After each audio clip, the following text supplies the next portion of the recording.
Bakal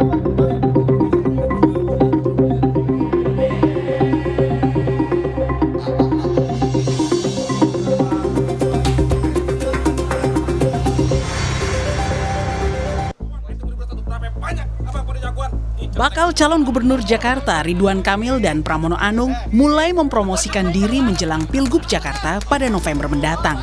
Keduanya saling membagikan ide serta rencana untuk ibu kota ke depannya, mulai dari membantu urusan curhat warga hingga adu dana operasional RT/RW.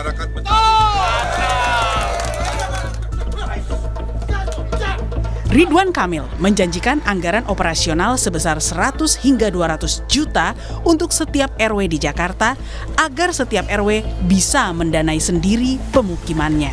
Tak hanya itu, RK yang berlatar belakang arsitek juga menjanjikan satu kecamatan, satu arsitek demi mengubah wajah khas setiap wilayah. Maka salah satu programnya nanti RW-RW akan kita kasih anggaran minimal 100 sampai 200 juta. Bu Rani tolong ini. Karena saya sudah melakukan, Bu. Masa Bandung bisa, Jakarta enggak. Apa yang terjadi? RW-RW warganya ikut mikirin, mendesain sendiri wilayahnya. Coba bayangkan, terjadi perdebatan. Ini duit dari Pak Gubernur mau diapain? Apa ngurusin selokan? Apa bikin gerbang? Apa bikin modal UMKM warga RW-nya? Silahkan. Jadi nggak semua urusan perintilan-perintilan harus semua diputuskan balai kota. Kita ada program satu kecamatan, satu arsitek, ya, yang tujuannya nanti mendampingi para RW-RW, lurah-lurah untuk mengubah wajah yang tadinya mirip-mirip kota lain menjadi khas hanya ada di Jakarta. Sementara sang penantang Pramono Anung menyoroti kecilnya insentif atau dana penyelenggaraan RT/RW di Jakarta. Pasangan usungan PDIP ini janji akan menaikkan 2 kali lipat insentif RT/RW menjadi 4 juta rupiah untuk RT dan 5 juta untuk RW. Kalau lihat di lapangan, apapun yang namanya RT/RW itu kan ujung tombak. Sekarang biaya operasional RT itu sekitar 2 juta, RW 2,5 juta. Kalau kami diberikan kesempatan, saya langsung aja sama Bang Dul bilang kalau biayanya hanya sekitar 68 miliar per bulan. Kenapa sih kalau dikeluarkan didabelin aja kan nggak terlalu berat dengan anggaran yang hampir 85-86 triliun. Saya yakin ini pasti akan terus meningkat. Maka mudah-mudahan di era kepemimpinan kami kalau diberikan kesempatan yang namanya biaya operasional untuk RT bisa didabelkan menjadi 4 juta, RW menjadi 5 juta dan itu jumlahnya tidak terlalu banyak. Pramono juga menyinggung soal maraknya parkir liar di Jakarta. Ia pun menawarkan pembayaran parkir yang terdigitalisasi. Keberanian untuk memutuskan itu ada, termasuk urusan parkir. Sekarang kan udah era digitalisasi. Semuanya harus dilakukan secara begitu. Nggak bisa katakanlah memberikan ruang kepada seseorang parkir liar. Kalau itu ditertibkan, semua orang nurut. Selama yang mengelola parkir liar juga dilibatkan untuk penyelesaian pengembangan persoalan parkir di daerah itu. Tapi bukan premanisme ya, itu kita lawan. Bila RK dan Pramono mulai adu program untuk Jakarta, bakal calon dari jalur independen Dharma Pongrekun tampak masih belum membuat gebrakan. Terakhir, usai menjalani tes kesehatan 1 September lalu, Dharma meminta warga berkampanye untuknya di Pilgub Jakarta. Kami berjalan justru menggerakkan, silahkan adik-adik yang kampanye untuk kami. Ya, ingat ya, polanya berbeda. Kalau partai mungkin desentralisasi, kalau kami desentralisasi. Jadi biarkan semua relawan-relawan di setiap tempat bergerak sendiri-sendiri karena mereka menginginkan calon yang dipilihnya yang akan membela dan memperjuangkannya. Jadi jangan dilimpahkan kepada kami. Kalau memang ingin Jakarta ini aman, slogan kami Jakartaku aman. Jelang penetapan paslon di KPU 22 September nanti, adu gagasan dan program untuk kebaikan kota Jakarta bisa menjadi acuan dan bahan pertimbangan warga untuk memilih pemimpin yang sungguh-sungguh mau bekerja untuk warga Jakarta. Tim Liputan, Kompas TV.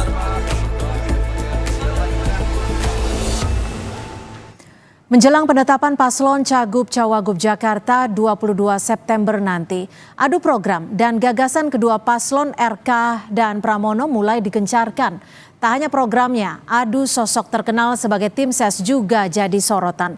Lalu siapa yang punya program lebih relevan untuk warga Jakarta? Dan seberapa besar pengaruh sosok yang didapuk sebagai ketua tim ses?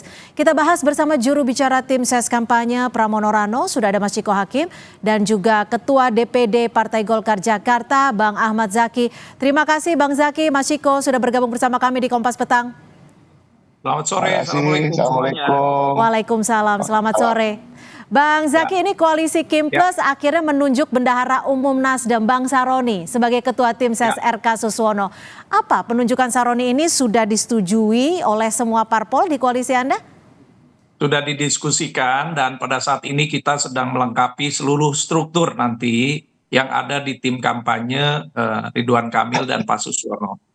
Jadi mudah-mudahan dalam waktu dekat akan diumumkan semuanya.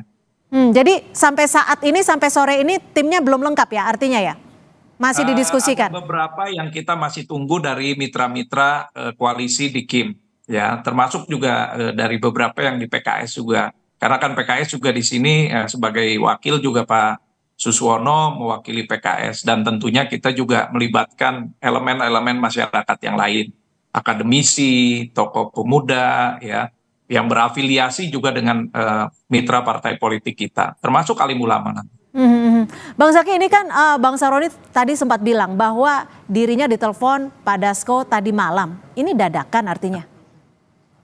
Sebetulnya nama-nama itu sudah ada, tinggal nanti penetapannya saja. Karena kan dari koalisi sudah mempersiapkan nama-nama tersebut, tinggal penentuan siapa ketuanya.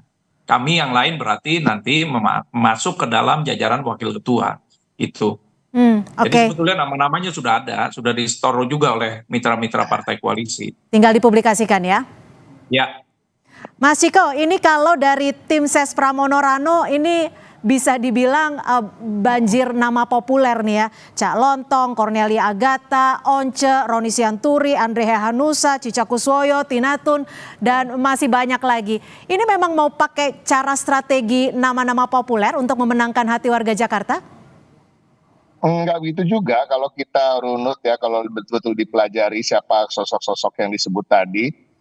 Hanya Cornelia Agatha yang bukan kader PDI Perjuangan atau yang pernah bekerja sama dengan kami sebagai partai ataupun mengusung di kontestasi pilkada lain. Calontong itu kan terlibat aktif di Pilpres kemarin. Kalau kita bicara Cica Kuswoyo, anggota DPRD terpilih dari PDI Perjuangan untuk di Jakarta. Once, anggota DPR terpilih dari PDI Perjuangan.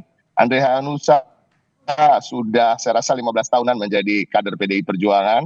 Beberapa kali maju dalam kontestasi pileg juga, tapi belum beruntung. Tinatun, jagoan elektoral di Jakarta Utara, ini kedua kalinya dia terpilih dengan suara yang lumayan fantastis untuk ukuran DPRD. Artinya ini adalah memang kader-kader dari kami, tetapi tentu salah satu yang kami ingin kedepankan adalah kami ingin tampil ramah, kami ingin merangkul warga, karena memang kita ketahui PDI Perjuangan ini bukan sendiri, berdua sama Hanura. Artinya kita harus berkoalisi dengan warga dan rasa-rasanya Calontong sangat cocok untuk bisa menjadi jembatan itu dan teman-teman yang lain. Tapi kalau kita lihat di layer-layer keduanya, seperti ketua harian dari tim ses kami adalah Ketua DPRD DKI Jakarta 2 periode, Prasetyo Edi Marsudi, yang artinya tentu memahami segala permasalahan warga dan juga tahu solusi-solusi yang terbaik sehingga bisa memperkaya apa yang menjadi masukan-masukan bagi Mas Pram dan Bang Rano untuk kemudian kami bisa memformulasikan gagasan dan visi misi yang terbaik buat warga Jakarta. Kalau dari Bang Zaki sendiri nantinya akan ada nama-nama populer tidak untuk untuk melawan dari tim sesnya Pramono Rano nih? Ini kita juga kan akan melibatkan seluruh kader dari Partai Kim, ya. Entah itu nanti yang diusulkan kader-kader itu ada para selebriti ataupun anggota DPRD dan DPR RI yang ada. Jadi kalau dari Partai Kim semua itu adalah yang diusulkan ini adalah yang kader-kader partai, kemudian juga sudah terbukti memiliki electoral vote di Provinsi Jakarta, ya. Kalau Gitu, Mbak. ya silakan. Ya, jadi pada prinsipnya kita sedang melengkapi dan nanti bisa dilihat juga. Jadi bukan cuma sekedar populer, tapi juga kita poinnya adalah para tim sukses ini nanti bekerja sesuai dengan dapilnya masing-masing dan kemampuan mereka masing-masing. Bang Zaki, benar nggak kalau nanti akan ada program makan siang gratis juga untuk sejumlah kategori seperti ojol dan lain sebagainya dalam program Anda? Kalau untuk Jakarta pada saat ini sudah dirintis juga program sekolah gratis, ya. Kemudian untuk beberapa level sekolah-sekolah swasta, bukan yang level sekolah swasta yang mahal-mahal, tidak. Tapi kalau untuk madrasah, kemudian sekolah swasta yang level 5, 4 itu yang memang akan dibantu. Nah, Oke, kalau nanti Raffi Ahmad akan ikut turun seperti tim ses waktu lalu? Ya bisa jadi saja. Nanti tinggal Raffi diusulkan oleh partai mitra partai koalisi yang mana. Oke, sekarang kita bicara program nih, Bang Zaki. Ada ide untuk menambah uang operasional RW di Jakarta 100 sampai 200 juta. Ini idenya muncul dari mana dan apakah memungkinkan? Kalau untuk APBD Jakarta yang 80 triliun lebih, ini sangat memungkinkan, di mana RW ini adalah garda terdepan untuk program-program pembangunan nantinya skala kecil yang skala RW yang nanti bisa dijalankan di RW masing-masing karena kebutuhannya kan pasti berbeda-beda. Apalagi sekarang ini Bang Emil ini juga concern sekali terhadap penataan kawasan perumahan pemukiman di Jakarta, khususnya daerah-daerah padat kumuh miskin. Oke, ditahan dulu sampai di situ karena berdasarkan catatan ini kan ide untuk menambah ini lebih dulu diungkapkan oleh Pramono pada tanggal 3 September. Lalu tanggal 6 September RK juga keluarkan janji untuk menambah dana sebesar 100 sampai 200 juta untuk tiap RW. Ini nggak takut dibilang ekor ide lawan?